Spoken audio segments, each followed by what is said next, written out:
எல்லா ID இண்டஸ்ட்ரியிலையுமே AI adapt பண்ண start பண்ணிட்டாங்க. அண்ட் அது மட்டும் இல்லை, அதில் இருக்க எம்ப்ளாயிஸையுமே ஏஐ படிக்கணும் அப்படின்னு சொல்லி புஷ் பண்ணவும் ஆரம்பிச்சிட்டாங்க.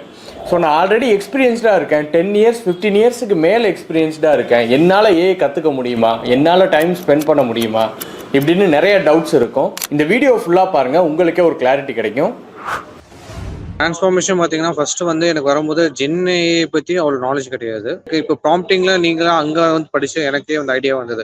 ப்ராம்ப்டிங்லேயே நமக்கு இவ்வளோ வந்துட்டு நம்ம வந்து இவ்வளோ எக்ஸாக்ட் கான்டெக்ட் கொடுத்தா நமக்கு அவுட்புட்டே வரும்னு சொல்லிட்டு அது அப்புறமா தான் எனக்கு தெரியுது. ஸோ இவ்வளோ கொடுத்தா நமக்கு இவ்வளோ அக்கரன்சி வரும்.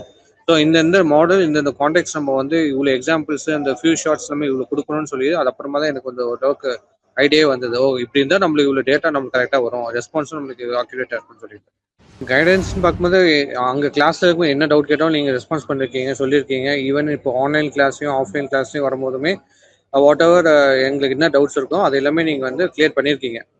Everything is good.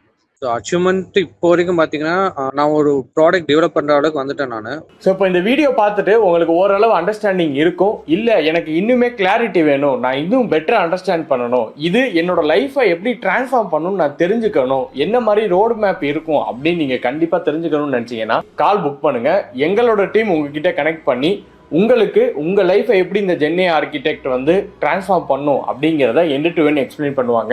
அண்ட் அந்த கிளாரிட்டி ஒரு பிக்சர் உங்களுக்கு கிடச்சிருச்சுன்னா கண்டிப்பாக ஜாயின் பண்ணிக்கோங்க.